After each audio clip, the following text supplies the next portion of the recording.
3. Ruling the countryside. Figure Robert Clive, accepting the Diwani of Bengal, Bihar and Orissa from the Mughal ruler in 1765.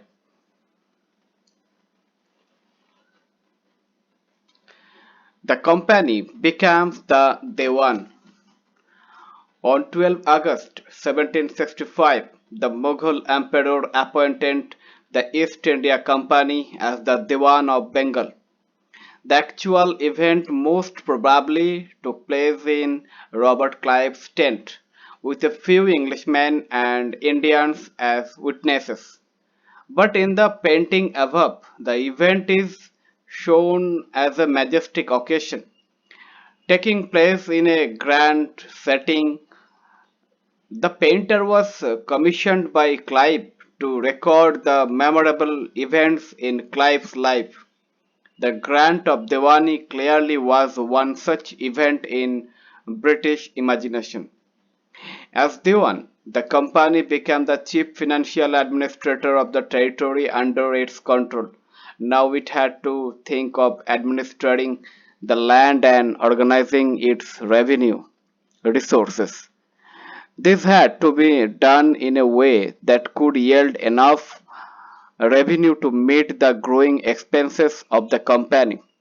A trading company had also to ensure that it could buy the products it needed and sell what it wanted. Over the years, the company also learned that it had to move with some caution. Being an alien power, it needed to pacify those who in the past had ruled the countryside and enjoyed authority and prestige. Those who had held local power had to be controlled, but they could not be entirely eliminated. How was this to be done? In the chapter, we will see how the company came to colonize the countryside, organize revenue resources, redefine the rights of people, and produce the crops it wanted. Revenue for the company. The company had become the Diwan, but it still saw itself primarily as a trader. It wanted a large revenue income but was unwilling to set up any regular system of assessment and collection. The effort was to increase the revenue as much as it could and buy fine cotton and silk cloth as cheaply as possible. Within 5 years, the value of goods bought by the company in Bengal doubled. Before 1865, the company had purchased goods in India by importing gold and silver from Britain. Now the revenue collected in Bengal could finance the purchase of goods for export. Soon it was clear that the Bengal economy was facing a deep crisis. Artisans were deserting villages since they were being forced to sell their goods to the company at low prices. Peasants were unable to pay the dues that were being demanded from them. Artisanal production was in decline, and agricultural cultivation showed signs of collapse. Then, in 1770, a terrible famine killed 10 million people in Bengal. About one third of the population was wiped out. Figure a weekly market in Murshidabad in Bengal. Peasants and artisans from rural areas regularly came to these weekly markets, haats, to sell their goods and buy what they needed. These markets were badly affected during times of economic crisis. Figure Charles Cornwallis. Cornwallis was the Governor General of India when the permanent settlement was introduced. The need to improve agriculture. If the economy was in ruins, could the company be certain of its revenue income? Most company officials began to feel that investment in land had to be encouraged and agriculture had to be improved. How was this to be done? After 2 decades of debate on the question, the company finally introduced the permanent settlement in 1793. By the terms of the settlement, the Rajas and Talukdars were recognized as Jamindars. They were asked to collect rent from the peasants and pay revenue to the company. The amount to be paid was fixed permanently, that is, it was not to be increased ever in future. It was felt that this would ensure a regular flow of revenue into the company's coffers and at the same time encourage the jamindars to invest in improving the land. Since the revenue demand of the state would not be increased, the jamindar would benefit from increased production from the land. Source 1. Brook on Bengal riots.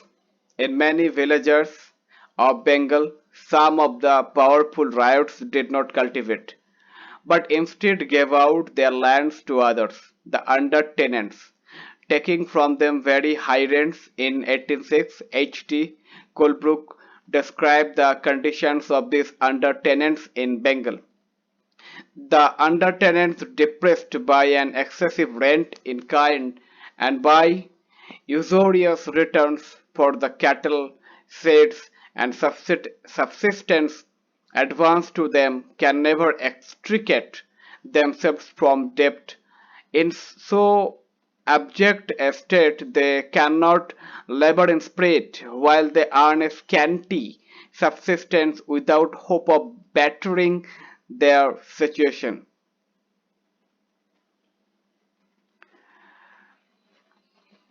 The problem.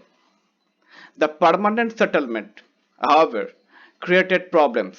Company officials soon discovered that the Jamindars were in fact not investing in the improvement of land. The revenue that had been fixed was so high that the Jamindars found it difficult to pay. Anyone who failed to pay the revenue lost his jamindari. Numerous jamindaris were sold off at auctions organized by the company. By the first decade of the 19th century, the situation changed. The prices in the market rose and cultivation slowly expanded. This meant an increase in the income of the jamindars, but no gain for the company since it could not increase the revenue demand that had been fixed permanently. Even then, the jamindars did not have an interest in improving the land. Some had lost their land in the earlier years of the settlement. Others now saw the possibility of earning without the trouble and risk of investment. As long as the jamindars could give out the land to tenants and get rent, they were not interested in improving the land. Activity. Why do you think Colebrook is concerned with the conditions of the under riots in Bengal? Read the preceding pages and suggest possible reasons. Comment this. On the other hand, in the villages, the cultivator found the system extremely oppressive. The rent he paid to the jamindar was high and his right on the land was insecure. To pay the rent, he had to often take a loan from the moneylender, and when he failed to pay the rent, he was evicted from the land he had cultivated for generations. Mahal. In British revenue records, Mahal is a revenue estate which may be a village or a group of villages. A new system is devised. By the early 19th century, many of the company officials were convinced that the system of revenue had to be changed again. How could revenues be fixed permanently at a time when the company needed more money to meet its expenses of administration and trade? In the northwestern provinces of the Bengal Presidency, most of this area is now in Uttar Pradesh. An Englishman called Holt Mackenzie devised the new system which came into effect in 1822. He felt that the village was an important social institution in North Indian society and needed to be preserved. Under his directions, collectors went from village to village, inspecting the land, measuring the fields, and recording the customs and rights of different groups. The estimated revenue of each plot within a village was added up to calculate the revenue that each village mahal had to pay. This demand was to be revised periodically, not permanently fixed. The charge of collecting the revenue and paying it to the company was given to the village headman. Rather than the Jamindar, this system came to be known as the Mahalwari settlement. Figure Thomas Munro, Governor of Madras, 1819 to 26.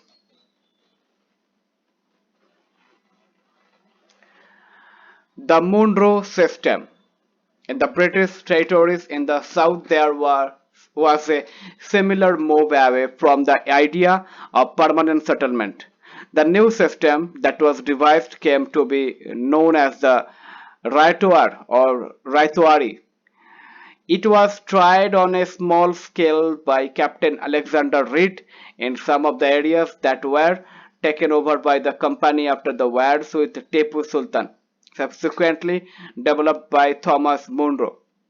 This system was gradually extended all over South India. Reed and Munro felt that in the south there were no traditional jamindars. The settlement, they argued, had to be made directly with the cultivators, riots, who had tilled the land for generations. Their fields had to be carefully and separately surveyed before the revenue assessment was made. Munro thought that the British should act as paternal father figures protecting the riots under their charge. Activity. Imagine that you are a company representative sending a report back to England about the conditions in rural areas under company rule. What would you write? Comment this. All was not well. Within a few years after the new systems were imposed, it was clear that all was not well with them. Driven by the desire to increase the income from land, revenue officials fixed too high a revenue demand, peasants were unable to pay, riots fled the countryside, and villages became deserted in many regions. Optimistic officials had imagined that the new system would transform the peasants into rich enterprising farmers. But this did not happen.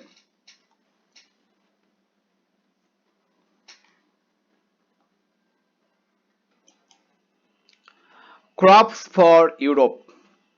The British also realized that the countryside could not only yield revenue, it could also grow the crops that Europe required. By the late 18th century, the company was trying its best to expand the cultivation of opium and indigo. In the century and a half that followed, the British persuaded or forced cultivators in various parts of India to produce other crops: jute in Bengal, tea in Assam, sugarcane in the United Provinces, now Uttar Pradesh, wheat in Punjab, cotton in Maharashtra and Punjab, rice in Madras.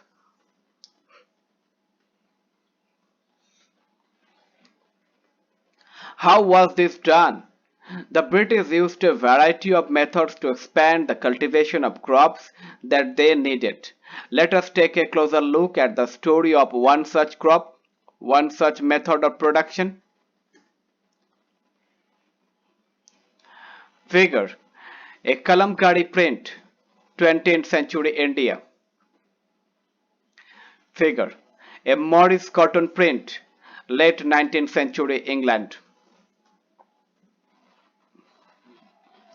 Does color have a history? Figure 5 and 6 are two images of cotton prints. The image on the left, figure 5, shows a kalamkari print created by weavers of Andhra Pradesh in India. On the right is a floral cotton print designed and produced by William Morris, a famous poet and artist of 19th century Britain. There is one thing common in the two prints. Both use a rich blue color, commonly called indigo. Do you know how this color was produced?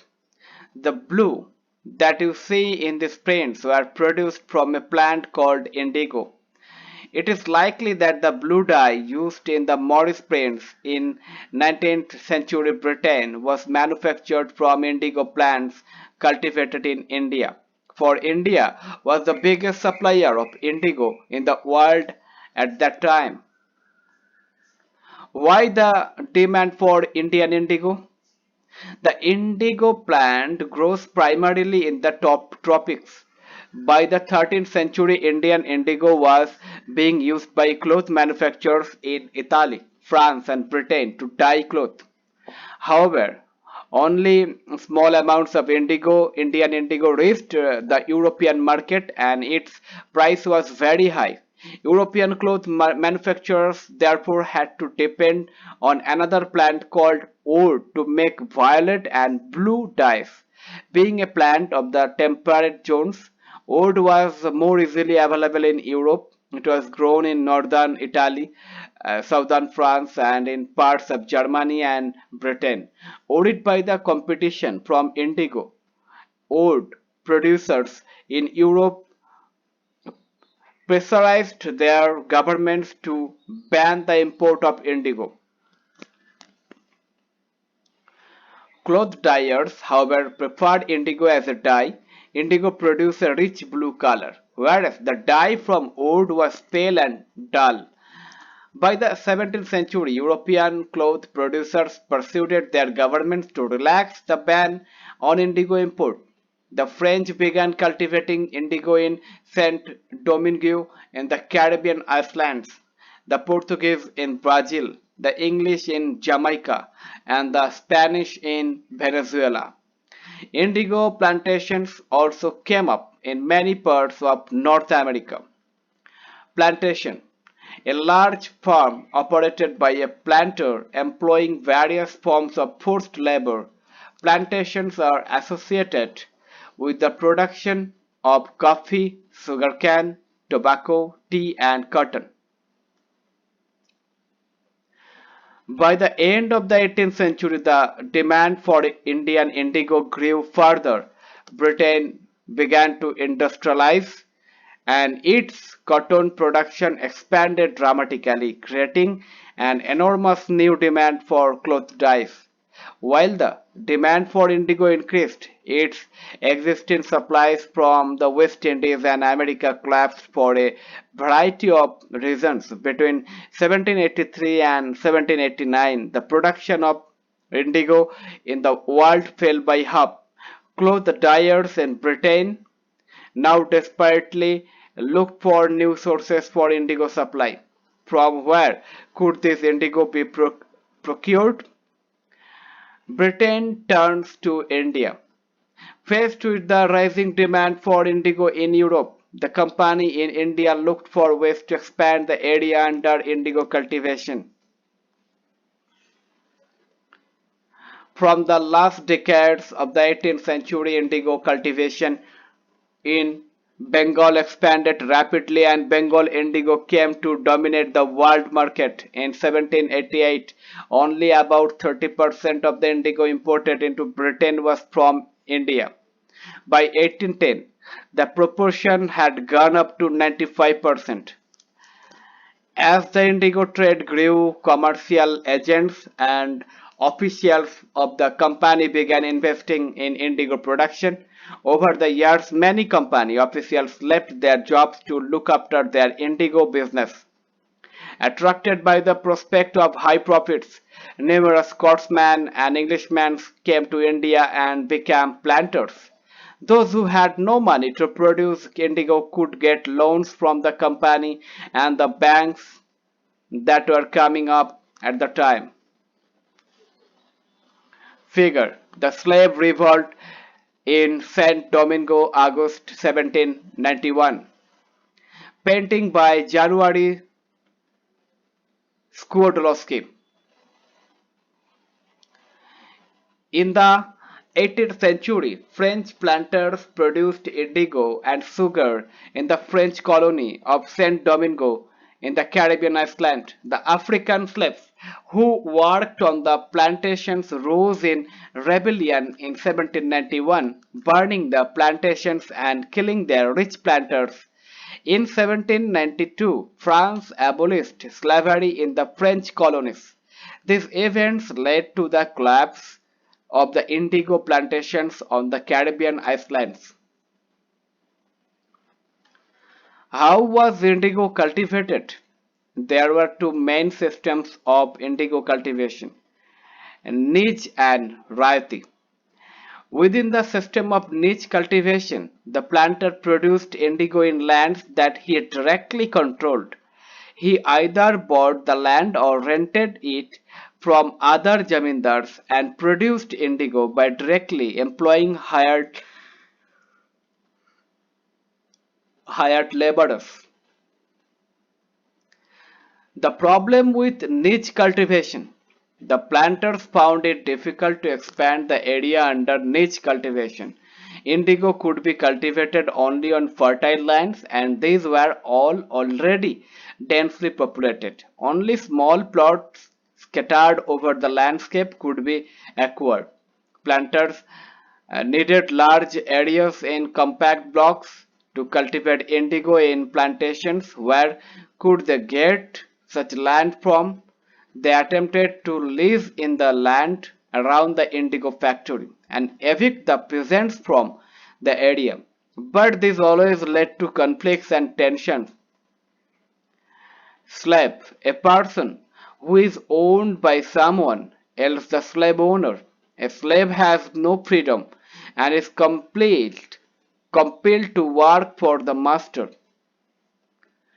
Nor was labor easy to mobilize. A large plantation required a vast number of hands to operate, and labor was needed precisely at a time when peasants were usually busy with their rice cultivation. Niche cultivation on a large scale also required many plows and bullocks. 1 bigha of indigo cultivation required 2 plows. This meant that a planter with 1000 bighas would needed 2000 plows. Investing on purchase and maintenance of plows was a big problem, nor could supplies be easily got from the peasants since their plows and bullocks were busy on their rice fields. Again, exactly at the time that the indigo planters needed them. Till the late 19th century, planters were therefore reluctant to expand the area under niche cultivation. Less than 25% of the land producing indigo was under this system. The rest was under an alternative mode of cultivation, the Riots system. Bigha, a unit of measurement of land before British rule. The size of this area varied. In Bengal, the British standardized it to about 1/3 of an acre. Indigo on the land of riots. Under the Riots system, the planters forced the riots to sign a contract, an agreement satta. At times, they pressurized the village headman to sign the contract on behalf of the riots. Those who signed the contract got cash advances from the planters at low rates of interest to produce indigo, but the loan committed the riot to cultivating indigo on at least 25% of the area under his holding. The planter provided the seed and the drill, while the cultivators prepared the soil, showed the seed, and looked after the crop. Figure: workers harvesting indigo in early 19th century. Bengal, from Coolsorthi Grant, Rural Life in Bengal, 1860. In India, the indigo plant was cut mostly by men. Figure: the indigo plant being brought from the fields to the factory. How was indigo produced?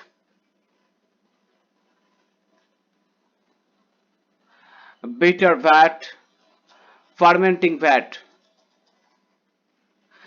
Figure: an indigo factory located near indigo fields. Painting by William Simpson, 1863. The indigo villages were usually around indigo factories owned by planters. After harvest, the indigo plant was taken to the vats in the indigo factory.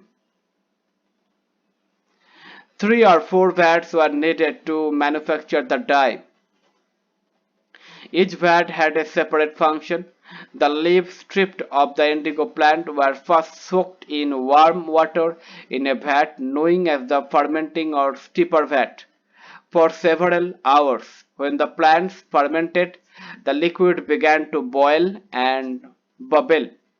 Now the rotten leaves were taken out and the liquid drained into another vat that was placed just below the first vat. In the second vat, known as the bitter vat, the solution was continuously stirred and beaten with paddles. When the liquid gradually turned green and then blue, lime water was added to the vat. Gradually the indigo separated out in flakes. A muddy sediment settled at the bottom of the vat and a clear liquid rose to the surface. The liquid was drained off and the sediment, the indigo pulp, transferred to another vat known as the settling vat and then pressed and dried for sale. Figure: women usually carried the indigo plant to the vats. Figure: the vat beater, the indigo worker, here is standing with the paddle that was used to stir the solution in the vat. This worker had to remain in waist-deep water for over 8 hours to beat the indigo solution. Vat, a fermenting or storage vessel. Figure: the indigo is ready for sale. Here you can see the last stage of the production, workers stamping and cutting the indigo pulp that has been pressed and molded. In the background you can see a worker carrying away the blocks for drying. When the crop was delivered to the planter after the harvest, a new loan was given to the riot, and the cycle started all over again. Peasants who were initially tempted by the loans soon realized how harsh the system was. The price they got for the indigo they produced was very low, and the cycle of loans never ended. There were other problems too. The planters usually insisted that indigo be cultivated on the best soil, in which peasants preferred to cultivate rice. Indigo, moreover, had deep roots and it exhausted the soil rapidly. After an indigo harvest, the land could not be sown with rice.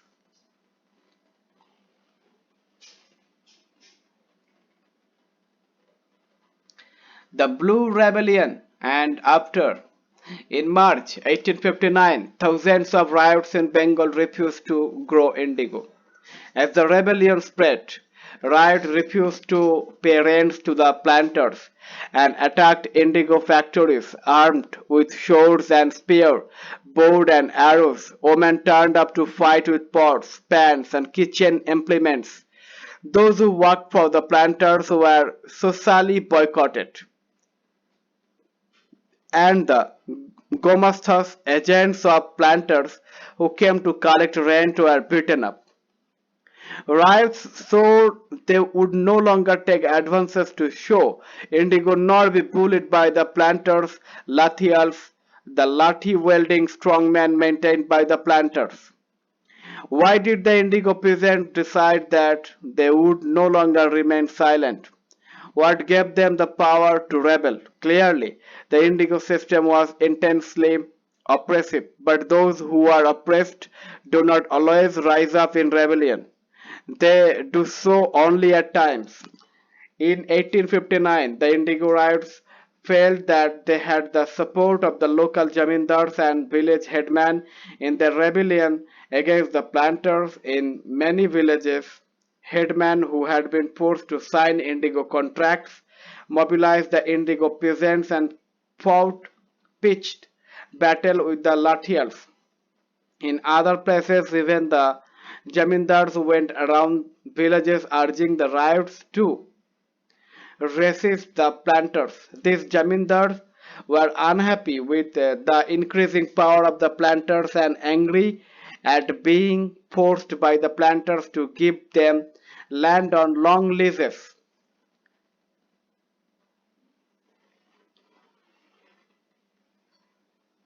Source 2. A song from an indigo producing village.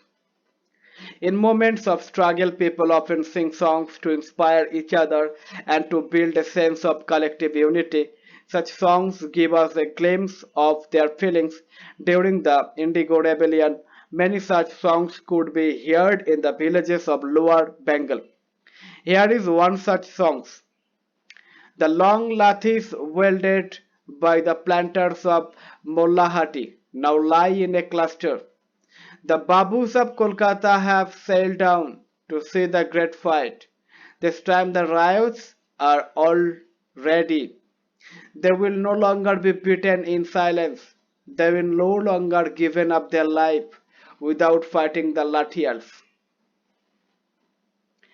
The Indigo peasants also imagined that the British government would support them in their struggle against the planters. After the revolts of 1857, the British government was particularly worried about the possibility of another popular rebellion. When the news spread of a simmering revolt in the Indigo districts, the lieutenant governor toured the region in the winter of 1859. The riots saw the tour as a sign of government sympathy for their plight. When in Barasat, the magistrate Ashley Eden issued a notice stating that riots would not be compelled to accept indigo contracts. Word went around that Queen Victoria had declared that indigo need not be shown. Eden was trying to placate the peasants and control an explosive situation, but his action was read as support for the rebellion. As the rebellion spread, intellectuals from Calcutta rushed to the Indigo district. They wrote of the misery of the riots, the tyranny of the planters, and the horrors of the Indigo system. Worried by the rebellion, the government brought in the military to protect the planters from assault and set up the Indigo commissions to inquire into the system of indigo production. The commission held the planters guilty and criticized them for the coercive methods they used with indigo cultivators. It declared that indigo production was not profitable for riots. That the commission asked the riots to fulfill their existing contracts but also told them that they could refuse to produce indigo in future. Source 3. I would rather beg than sow indigo. Haji Mullah, a indigo cultivator of Chandpur, Thana Hardi, was interviewed by the members of the Indigo Commission on Tuesday, 5th June 1860. This is what he said in answer to some of the questions. W.S. Setonkar, President of the Indigo Commission. Are you now willing to show indigo? And if not, on what fresh terms would you be willing to do it? Haji Mullah said, I am not willing to show, and I don't know that any fresh terms would satisfy me. Mr. Sell said, would you not be willing to show at a rupee a bundle? Haji Mullah said, no, I would not. Rather than sow indigo, I will go to another country. I would rather beg than sow indigo. Indigo Commission Report, Volume 2, Minutes of Evidence, page 67.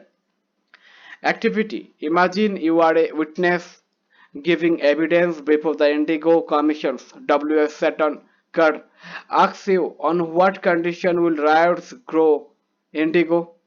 What will your answer be? Comment this. After the revolt, indigo production collapsed in Bengal, but the planters now shifted their operation to Bihar. With the discovery of synthetic dyes in the late 19th century, their business was severely affected. But yet, they managed to expand production. When Mahatma Gandhi returned from South Africa, a peasant from Bihar persuaded him to visit Champaran and see the plight of the indigo cultivators there. Mahatma Gandhi's visit in 1917 marked the beginning of the Champaran movement against the indigo planters. Elsewhere, indigo making in the West Indies. In the early 18th century, a French missionary, Jean-Baptiste Laborde, traveled to the Caribbean island and wrote extensively about the region. Published in one of his books, this images shows all the stages of indigo production in the French slave plantations of the region. You can see the slave workers putting the indigo plant into the settler vat on the left. Another worker is churning the liquid with a mechanical churner in a vat, second from right.